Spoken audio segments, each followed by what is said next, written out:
சோர்ந்து போன நேரமெல்லாம் கை தூக்குனாரா?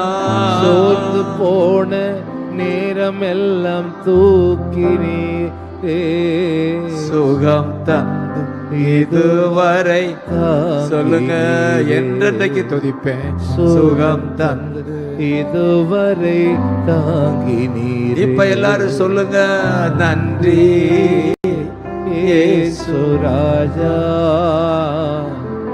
நன்றி இயேசு ராஜா, நன்றி இயேசு ராஜா, நன்றி இயேசு ராஜா. சொல்லுங்க, இந்த வருடமெல்லாம் காத்தீரே. நன்றி ராஜா, இந்த வருடமெல்லாம் காத்தீரே. நன்றி ராஜா.